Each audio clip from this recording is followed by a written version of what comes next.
因为一次半我手劲搅不动。这是要做包子的馅，瘦肉比较多一点，那个油比较少一点。其实以大众口味啦，有的人就是说不要太肥，不要太肥。可是你相对你没有一点油来滋润那个瘦肉，那个瘦肉会涩。所以说我们还是要有一滴滴的油。我做破酥包，严格讲应该是最少15年。它是我们缅甸家乡的破酥包。刚开始做的时候，大家都不知道破酥包是什么。刚开始做的时候没有那么理想，因为自己在缅甸没有做过，来到台湾才想到说要做破酥包。边做边尝试，边做边改变，边做边调整。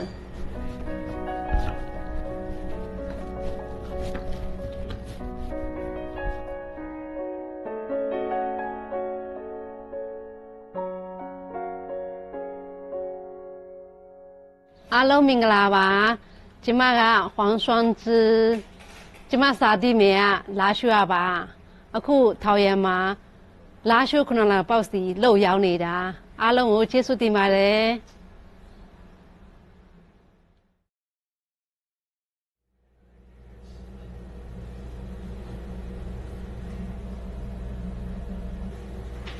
尤其来台湾那年，看到飞机在飞。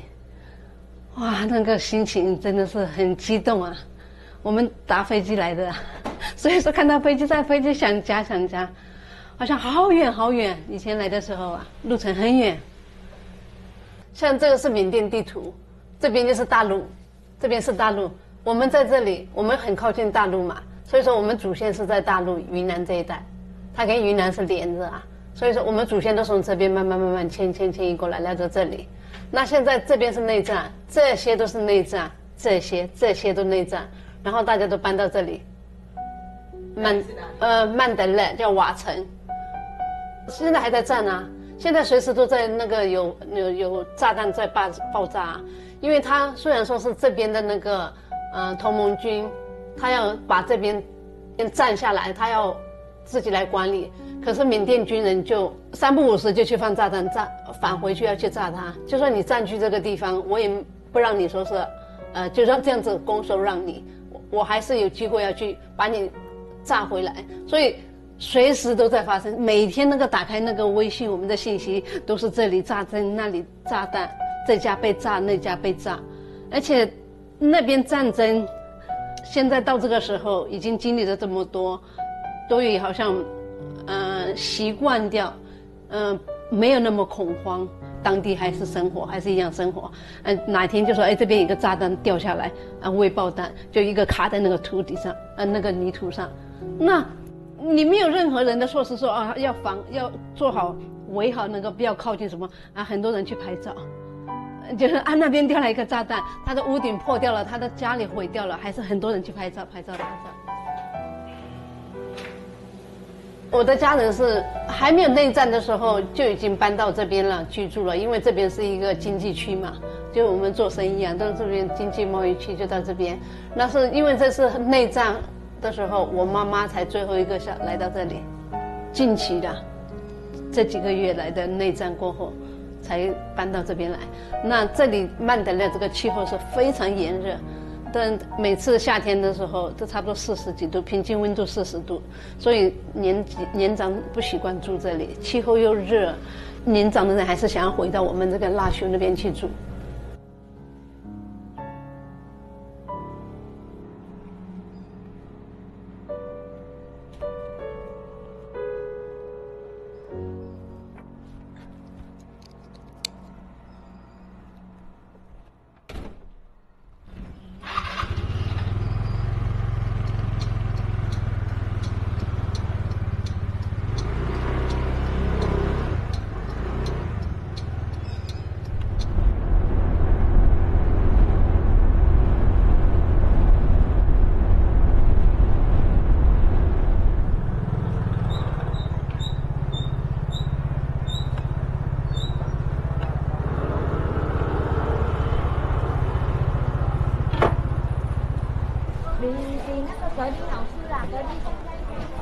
来了来了，肉呢？在那边。那个，在那边。哎，我要跟你讲一下。我没有肉可以照了，几点了？对呀、已经收他的肉都提早就卖完了。我固定给他买猪肉，他这一天是市场最早卖完的猪肉，也就是说你要用抢的，因为我跟他他都是黑猪肉，他都帮我配好好的，我都是先打电话订，他才帮我留。还挺久了，10公年哦，10公年。你讲哪一种它吧？还要先切开啊，啊，黑肉厚皮的，黑牛还牛呢，小牛还牛，我还牛呢，牛没还甜啊。钱，等一下都忘记给钱了。我说这个老板很好，刚开始我做包子我不会配那个，他教我配的，比例他教我配啊，这样瘦肉跟。做加工一年啊，哦，他了原来解。哦。对，肉类哈要不收啊，只要买开啊，早起啊。对啊，那个肉在车上。平常都多久会来一次那个市场？我几乎每天都有来啊，每天都来。可是我买的不多，我主要买我包子的东西，我买了就走。我比较没有时间逛到那么久，时间不够。我们做事就是赶时间，啊，买什么就像跑的，快点走，快点走。我看那家的韭菜还在，我去买这个。你看，我这个。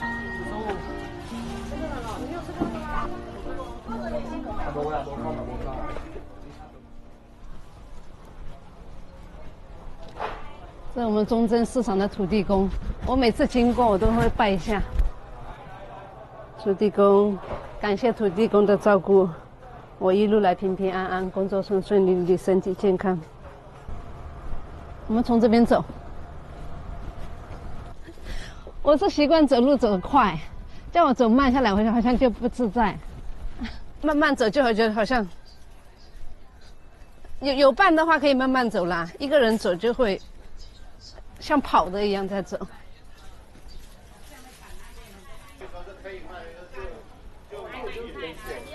哎，看这个，刚好遇到苏娟，刚好碰到你，还好那个客家电视台，她也是我们的姐妹，我们缅甸的姐妹，10几年了，20几年了吧？啊，20几年来这边就开校长的时候，对啊，管线才校长的时候，我们一起创业，你看她今天已经做得很好，我还是说在家里乖乖的做自己。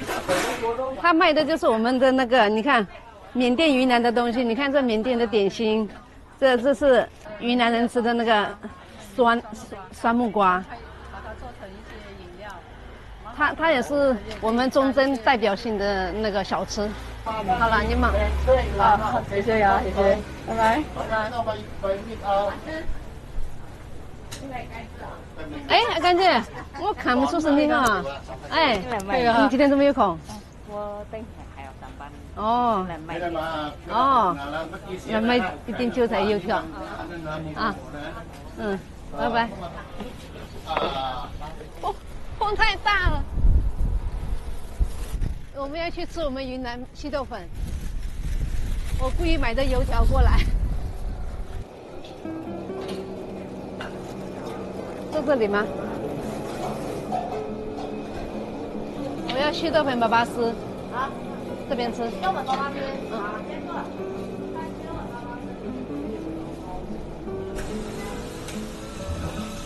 我们在家乡吃稀豆粉配油条或者配糯米饭，直接配进里面去。还有一个是甜酱油，因为它这里没有甜酱油，它只有这个一般酱油。那我在家里的话，我带回家里吃的话，我还自己有甜酱油，我再加进去。所以说。它里面是加粑粑丝，尤其是那个太忙的时候，太累的时候，我觉得吃一碗稀豆粉，喝一杯奶茶，我觉得疲劳都好了一半了。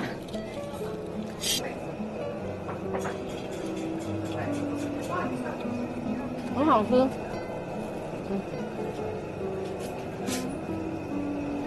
我觉得来到台湾后更快，被这个时间被生活逼迫着，你好像哪里不能待太久，你做事一定要快。哎呀，吃东西也是快，走路也要快。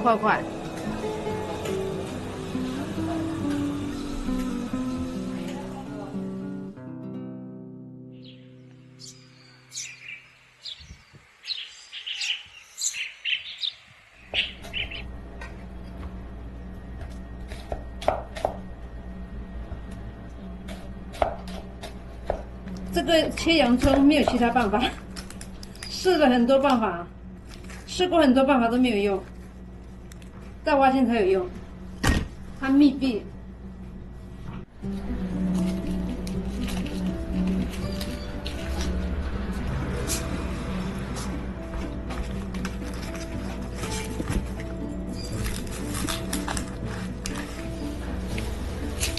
啊，你有包装好？分装好的有啊。有啊。哦。儿子啊，他只是多少会帮忙协助一点点，做的话不行。其实我就打杂而已啊，就把一些像很繁琐的事情，像是打包装箱，包的话不太会，太技术了，就这样装箱，然后等下要寄出去，填个单子。等宅配来这样子，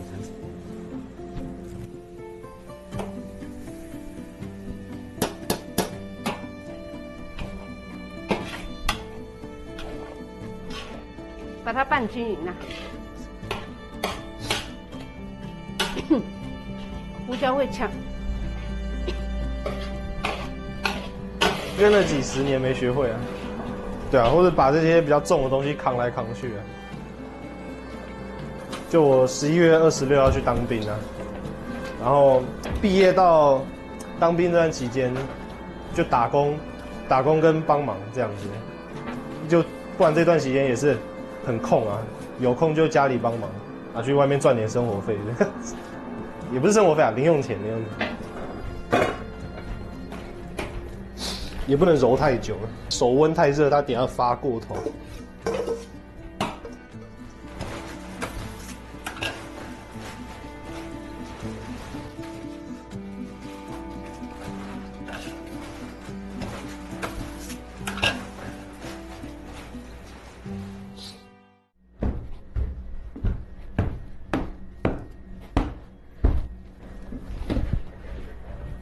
因为破书包是我们应该是说缅甸、云南这一带家乡的包子，所以说这一带桃园这一带很多我们云南人、缅甸过来的家乡人，大家都习惯吃这种包子，其他县市好像没有。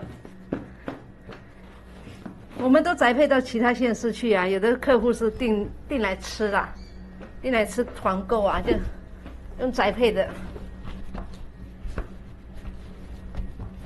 我今天是备了200个的料。以前有一次我拼300多，快要400，不行，太累了。那个时间太赶，拼下来13个小时、14个小时，太累了。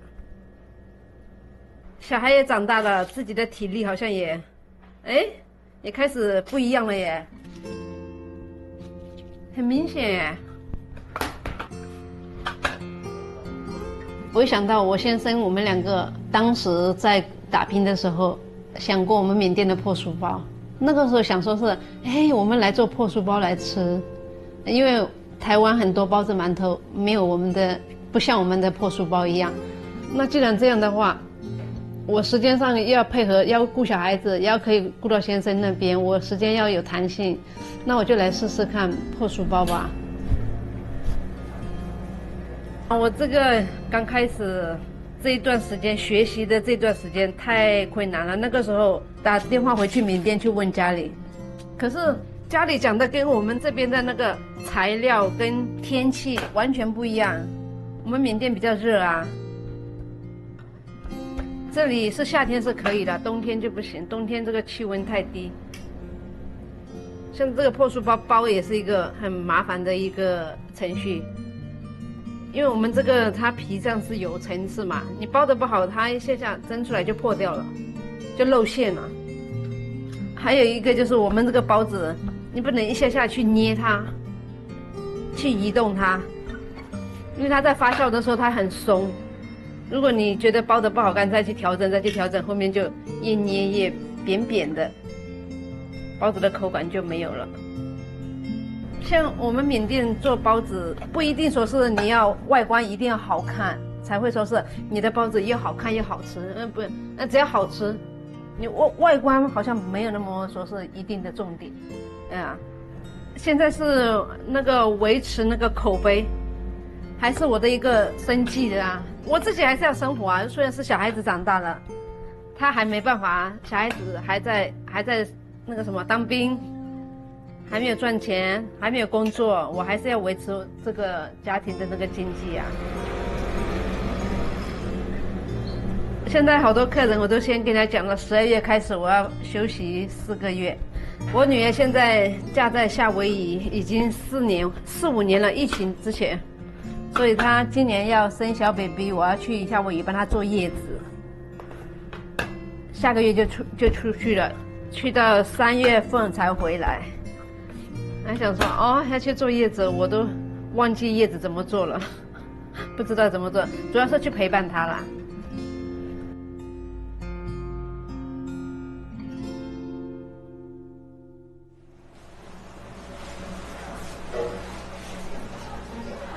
这是酸木瓜，从缅甸带来干的，它是有一种很酸的那个水果，它跟我们台湾这种木瓜不一样，我们也是叫木瓜。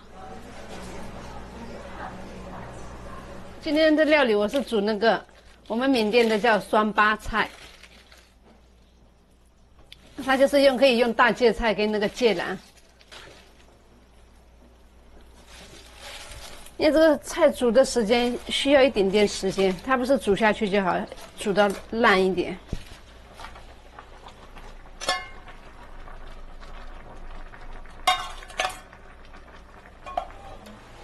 讲到酸巴菜就大家都流口水，讲到这一个料理就想到流口水，要扒很多饭。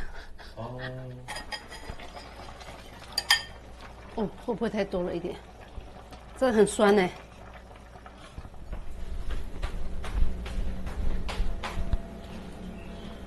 今天我们新住民姐妹约着去我们新住民学习中心去聚餐，每次我们约的都是一人一道料理。就煮自己家乡的料理一起去吃，所以说今天刚好大家都有空，还有一半的姐妹没空，所以说今天来的好像不是很多，但是我们还是煮家乡的口味去聚餐。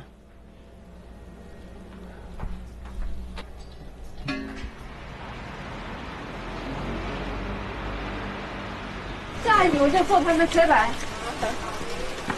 我要拎出来了才看到你都是现在啊，餐哦餐，好 OK。来鱼，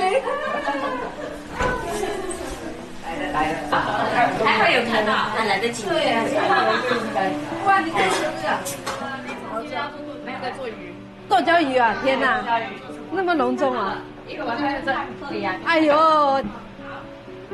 米咖喱哦，难怪我就说闻到那个要闻到，我想说跟我的有点像，跟你的有像不像？不像爷奶啦。对啊，这边都是同乡的吗？这边不是同乡，同一个国家，像他是怎么说？新住民姐妹，介绍一下。大陆湖南，他今天做的就最拿手的就是剁椒鱼头，比你们那个酸菜鱼还好吃。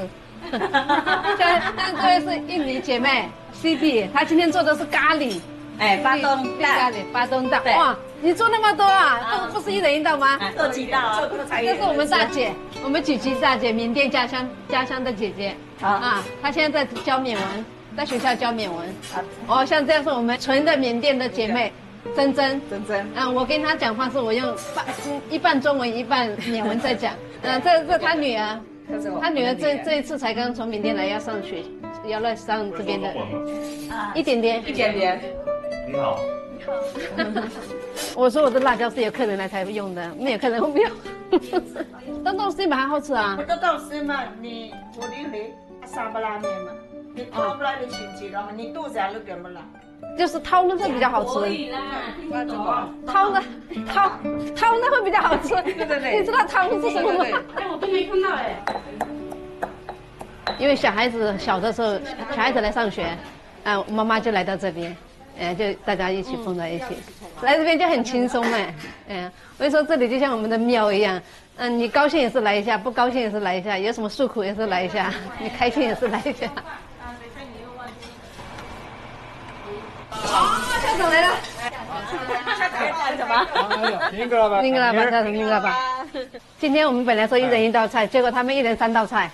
到这个中心哈，就充分感受到我们这些姐妹的可爱，对中心、对家庭、对台湾的贡献。我怎样认识双师的？不是在这里，在校门口。他说他想来问补校，他想读补校，因为他有缅甸的高中毕业。那他想读补校以后做什么呢？他想考保姆证照，没错吧？对。好，我说那干脆考同等学历认证，结果双资第2年考同等学历认证的时候，他几乎都满分。他进到中心以后呢，他想卖那个破书包。我们第一次冲业绩是要买什么呢？你看我讲对不对啊？买蒸笼，好像要4000多块还是多少钱？就冲那个业绩。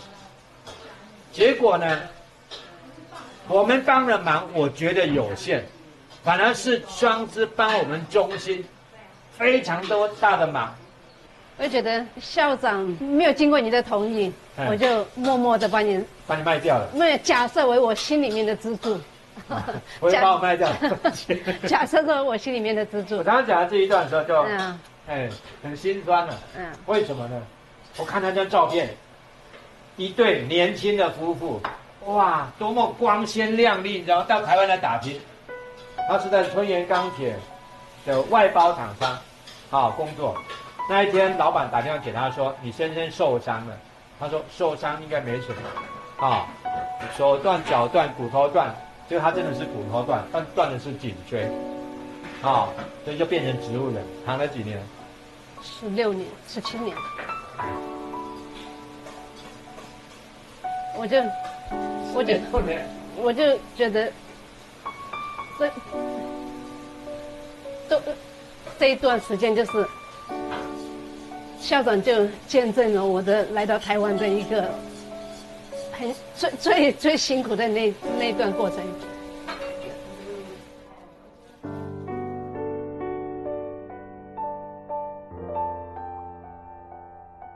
就一直躺到2年前过世，2年前。记忆很模糊啊，因为大概就不到10岁，只觉得他很累，很早起床，很晚回来，这样子啊，基本上都还是妈妈照顾我们，但是经济支柱都是爸爸那边的，但他算是严父吧，他对我姐弟蛮凶的这样子，对，会叫我们去外面罚站或这样子，其实也蛮好玩的，仔细想想，他们那一辈管教方式大概就这样。有时候我还是跟小孩子说。天哪！你们已经毕业了耶！天哪，这一段时间我是怎么过来的？你们是我养长大的吗？我在想，完全不知道我会有那么大的抗压性跟能力。我只知道说每天工作，不要去想太多，就是反正就是要工作。我说这10几年来，怎么熬过来的？我们每天花的钱是从哪里来的？我会这样子去跟小孩子说天哪，是我赚的吗？怎么讲？我们来这边工作，起码手上还有一点点那个存款，然后先生也有一点存款，主要是还有我们刚买房子还要贷款，变成我一个人承担了。我想说真的是我一个人的责任呢。今劳工岛该安养中心虽然动员，起码当日送成人呢，读书和一家。做了到事情，许多其实生活是真爽的啦。莫讲一张人网络去咧，其实行不出来，投入听下来，成人爱不愿秀让老因，我想对佢都打击动态啦。含这个宪法的平常的步调确实很乱很易，但是本来的感觉是还是蛮正常的，一如往昔。那是最难得的所在。好，那我先拿肉。这是甜的。好。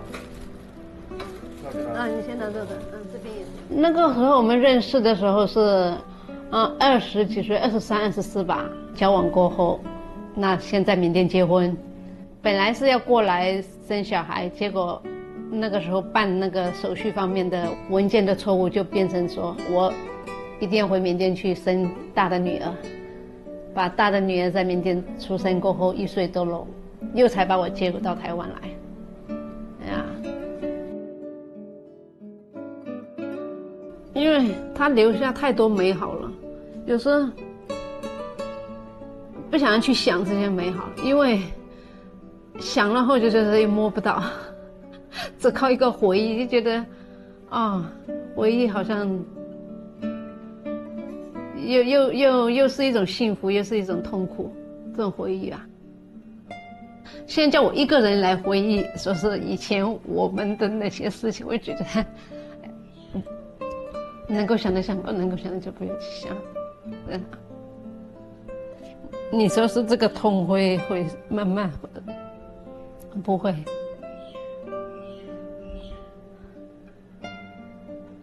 只是说选择不要去那个伤感了，选择一些乐观的，往乐观的方面去想。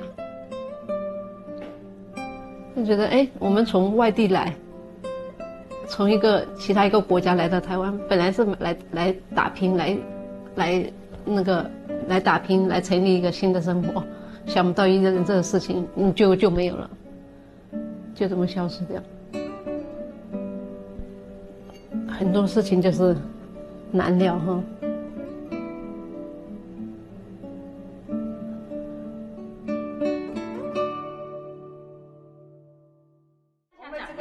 陈玉啊，陈玉呢？陈玉，哦，陈玉，那小美女为什么不敢吃呢？对啊，朱姐，来，朱姐，你就知道我回来多快乐啊！嗯，不要填到谁的林宣明的额头上。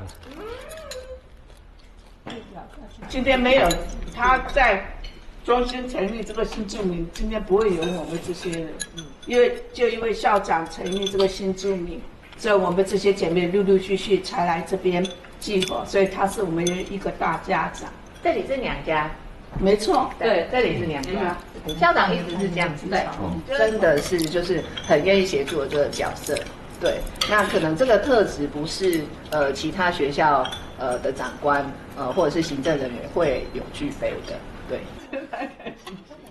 哇，好丰富，这样子，对啊，嘎多，不好意思，刚刚在传东西。我是第一次认识校长，是刚好我上耶普校，那个时候我们中正国小的是校长，刚好我在办那个台湾的身份证，然后呢，我的身份证好久已经没下来，因为我没有生小孩，所以可能他们会调查为什么来那么久已经没生小孩这样子，所以身份证比较慢。然后我有跟那个校长说，然后校长说我帮你处理这样子。那后来还是最后留下来了，这样。不是因为我主意的。我想说，我今天就开车了哈，我就赶快把他载上去给他检验一下。早期更困难了，经过这么多年政府大家的努力呢，其实有很大的转变。就是说，以前大家对新住民那很多刻板的印象，尤其我哋嘅社會到家庭全部強容，對咧當然呢，沒有很友善的，是當到該翻譯的該第二度，所以看來到咧，而家家庭三川來住，佢哋田做些田川遷，尤其有成因了呢。即家談唔先嘅講會談唔先，如果做唔得到即家嘅成員講，即家未講係未，因為依家睇家談唔先啦，所以梗係困難那你哋上學是蠻心酸的，哪怕是像黃雙枝這種這麼讲不好听点悲惨，但是这么走出来，然后把子女教育的这么好，自己活得这么让人不能说羡慕了，而是说怎样佩服啊！喺大當培福啲人因，當要按健康啦。现在这方面呢，可能是要煮那个凉拌水果。其实校长他帮助我到什么程度？我刚开始做包子的时候，如果我的包子没有人买的话，他就一直问我，包子有吗？包子有吗？没有的话你要跟我讲，没有人买的话你要跟我讲，你有多少我帮你送。所以说，对我那个包子这一块啊，校长不管多远，他会10个20个包子，有客人要，他都会帮我送。那个时候我们没有宅配，所以说他每次问我说，你的包子剩的话，你要跟我讲，我会帮你到处销，你不用担心，你尽量做，那你尽量做。你讲没有吹牛啊？对啊。我们家的人很喜欢吃他的破书包，我打个电话哈，万一不是可以删掉吗？也是500块的包子，他帮我带到台北去。他立刻打电话给家人，跟他说：“你喜不喜欢吃破书包？”我第一次讲说我带破书包回家，我老婆一听就说：“干嘛带一个破书包回家啊？书包就带嘛，就带新的哈，我干嘛带那个啊？”不好意思，我就为什么这边收视那么差？那个旁边美女太多吧，帮你干扰到。选哪个？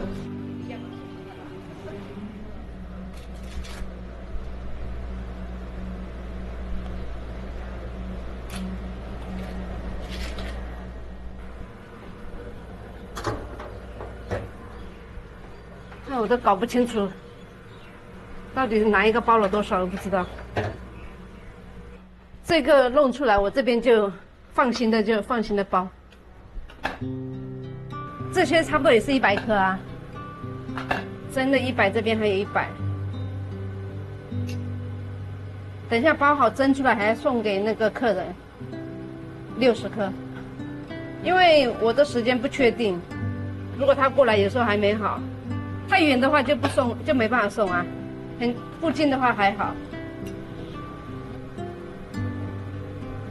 每个礼拜啊，应该是要休，可是不一定会休，就看我的那个量。有时候人家订单等太久也不好意思啊，要先跟客人请假一下，回来的时候请客人再支持。要不然就要断线了。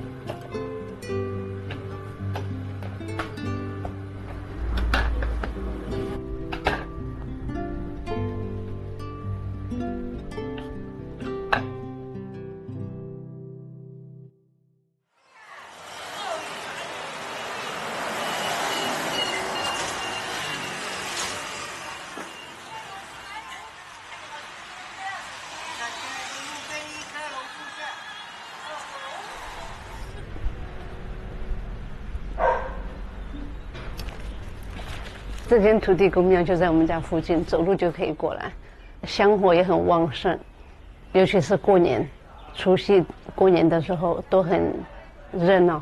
有时候觉得想要去土地公的时候就走过来，晚上我也会来，晚上就是很安静。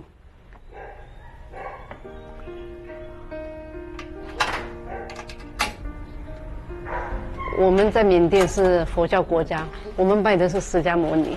缅甸是很多庙，到处都是拜。有时候你心情好也去拜，心情不好也去拜，生日也去拜，放假也去拜，去祈福也去拜，去还愿也去拜，反正都是拜。来到台湾市才知道有土地公，所以台湾到处都是土地公，所以我们也就跟着这边拜土地公。我也是来到这边看着大家拜，才跟着说，跟着一起拜。然后后来才慢慢才了解说土地公的文化跟保佑这个人民的那个安全、健康跟那个全部都保佑，所以我也就来到这边也就拜土地公保佑。我是住在平镇区，但是他有很多礼什么礼节这些我们就不太懂，就拜就对了。土地公一路来的照顾保佑。工作，因为我刚开始做包子的时候啊，总是遇到一些那个不知道的原因啊，那个包子做不到我们想要的那种，成品，那个包子的样子或者口感，然后大家都说啊，那你去拜拜嘛，看看，又就会来拜一下。因为在这里创业嘛，在这里做包子也是我唯一最主要的工作。我想说，我一定要把它想出到底是什么原因，就会过来拜一拜。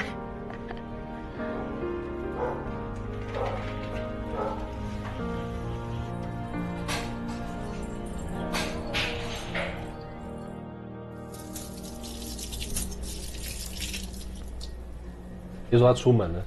啊，他出门了，现在找他嘞？可以啊。他要用什么赖还是用那个什么？都可以啊。之前是用那个什么，那赖比较好了。他说他要出门。喂，妈妈。我以为你在家。路上啊。没有，我出门了。那你出门你那个什么，收讯好吗？好啊，可以啊。嗯。你要喝？我买来了1包。他是买1包那个什么，那个试用包啦。你要去哪里啊？出门买一些食材啊什么的。哦，我以为你说还要去健身房，健身房不要勉强啊。拉拉筋走个路还是可以。走一走啊，要不然在家可能根本都没有机会。嗯。不是有什么孕妇瑜伽可以做？非常好，我跟姐姐感情非常好。放不回去。她很照顾我，她算有在教我怎么读书啦。我在想我有吗？有啊，起码我以前不会做笔记啊，大概后来会做笔记了。不过我觉得我们的因为年纪差比较大，他也在国小的时候，我已经到要准备很多考试的阶段，所以当时也很忙。但的确是就是会有一个责任心在，就是希望大家都能好好的，然后妈妈不要太劳累这样子。哎，帮你买的那个书到了耶！这么快？哎呀，还没有拆来看过，是不是你讲的那种慧敏帮订的？有声书吗？不是有声书 ，Brian， 哎，回到家啦？对啊。哦，我以为才刚出去，疫情的时候过去的，那个时候口罩、那个防尘衣什么都包上。我们说不要去，不要去，可是还是想要去。4年了哈。那么久了？3、4年。他从缅甸来台湾是6岁，刚好要上国小。毕业后就去夏威夷。是这样子没错，但我想想，妈妈当初也是这样。是这样子没错，但我想想，妈妈当初也是这样。他想我当初从缅甸过来也是跟他一样，就是义无反顾的就这样要往台湾一个人这样子走。而且当时还没有那么方便。那时候只能打越洋电话。对啊。或是写书信往来，然后班机也没有那么方便。对。相较起来，现在的那个距离，反而感觉不会那么遥远。就像他刚开始来台湾的时候，那个时候他6岁7岁嘛，一下子他离开他那个地方，他在缅甸跟我在台湾已经距离了比较5年6年了，已经是没有什么感情跟亲切感度不够。那个时候其实他过来，他一下面对这边的环境要上学，什么都是陌生的。当时的话，我们就一直工作，一直为了赚钱，就多余的关心就没办法做到。有时候我觉得这一点我疏忽到这一点。就是疏忽了他童年的那个关怀。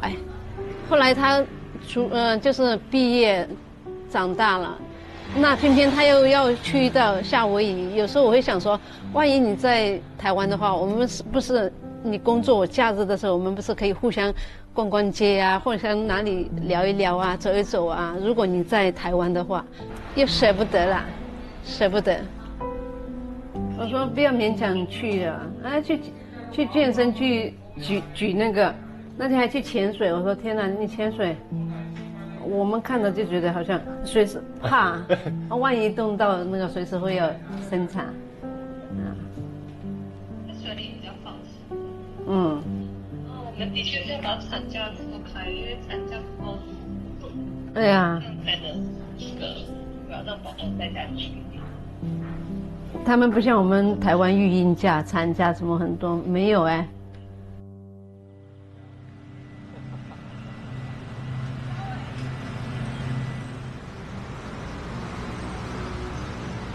一直以来都喜欢运动，顺便保护家人，保护自己。以前社团就是啊，游泳社嘛，好玩啊，可以动啊，然后可以不用想事情。我都会在工作前先运动一下，不然没时间运动了。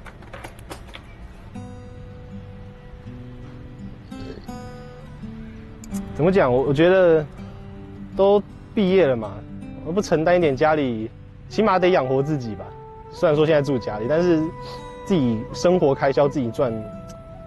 从小我妈就是这样跟我们讲，就是自己花钱自己赚啊，有点算理所当然了，这样子。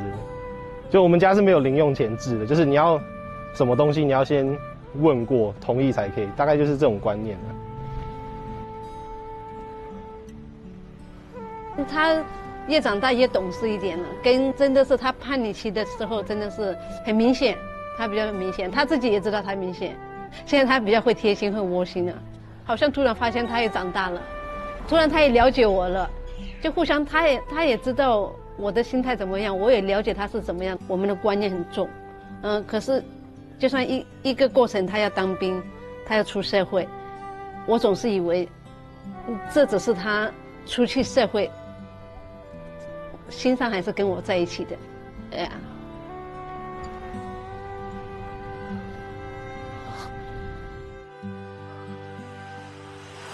我才知道你要来。真的你要来了！哎呀天哪天哪！啊天哪天哪天哪！哎呦，还想到这个东西啊？你怎么？我怎么会没想到？没有头发是越来越那个吗？我一个路上超开心的，一直想到你们我就好开心。你是要跟我们比年轻是吧？对啊，我看到你这样。这是谁？介绍一下。哎呀，这是我们之前在新住民学习中心的大姐。立端，了解，这个是大姐。哎，立端。对。那所以说我们新住民中心那个刚开始的时候，就是她在那边带我们，她带我们也是这个，就像带姐妹一样。就是。你们是很久没见面，是吧？哦，很久。有些人会讲，上次我讲这种，我怎么会啊？我怎么还能？真的有啊？什么奶？牛奶？那个翻译的不好。那个你学印尼话是越学越多，我们是学了我忘记了。我们是学了忘记了，你知道吗？他们家儿子我叫阿牛嘞。啊？对呀，瑞元，因为皮很皮。立端他知道我家里的状况，他就把他当他自己的事。有时候我们阿牛不舒服，他就快点帮我带着去看医生。比如说我先生之前在住院的时候，万一有什么紧急状况，他载着我过去到医院。我就觉得说他是一个很棒的，他靠着自己一双手，然后就荣获书包，再怎么累他都撑。那我们就跟他比，所以完全是把他当做我很佩服的人，然后把他当做自己家人。刚好我们年纪也相仿，那孩子的年龄，我记得你女儿跟我女儿差10天嘛。对，所以等于就是，也许这也是缘分。阿牛嘞，阿牛26号当兵。哦，哎呀，对，26号。这个月，他要去美国的时候，对。要帮你看家吗？对，上下班进来绕一绕。可是他常会跟我讲说，现在这样子，他会担心脱节的问题。他会觉得说他就是一个人在家里默默的工作，然后担心脱节的问题。所以你们要过来陪他。所以说我们有事没事就快点大家一起摇一摇，不是去爬山就是去中心。对，就是逛市场，大家都去摇一摇。你们尽量把它带出门。他们会私底下提醒我，就是说叫我还是适当的，还是有需要找一个自己伴。毛贵姐她一直认为说我交男朋友，但是我看我越来越开心，看我越来越开朗，是不是交男朋友？我说是，我说交了2个。那比较好一点吧，比较多，做的比较多。来，那它的光线呢？哎，我们拿巧克力吧。啊，真的吗？1、2、3，这一张。他长大之后才发现，其实他牺牲蛮多东西的，他的娱乐，甚至是他有可能找新的另一半，或是其他可能都没有，他就是专心照顾我们。其实不是什么容易的事情，很佩服啊，只能说很尊敬。真的是要越大才可以越懂当妈妈的心情，那辛苦的感觉。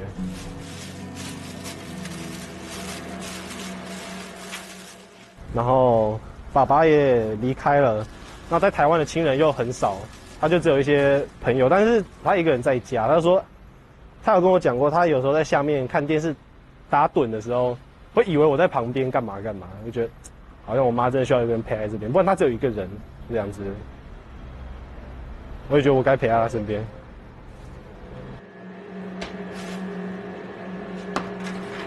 其实我经过这些这样波波折折啦哈，这样子下来，目前到现在我觉得我应该，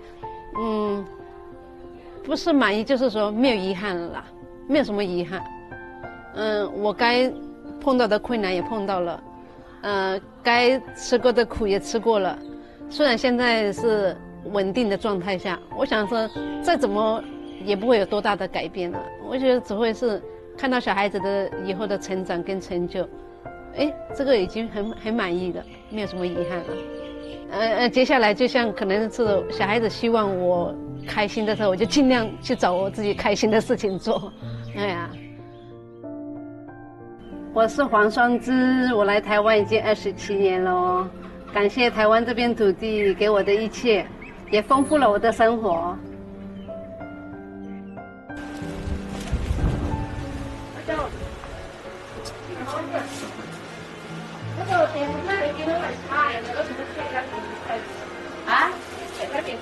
家乡姐妹。云南人。对啊，我们都是云南人。对，卖的也是云南的。谢谢。美食，跟大家分享，就说不管遇到多大的困难了。遇到什么样的困难，多大的困难不会有我糟糕，然后大家还是要坚强的走出来，不要放弃自己。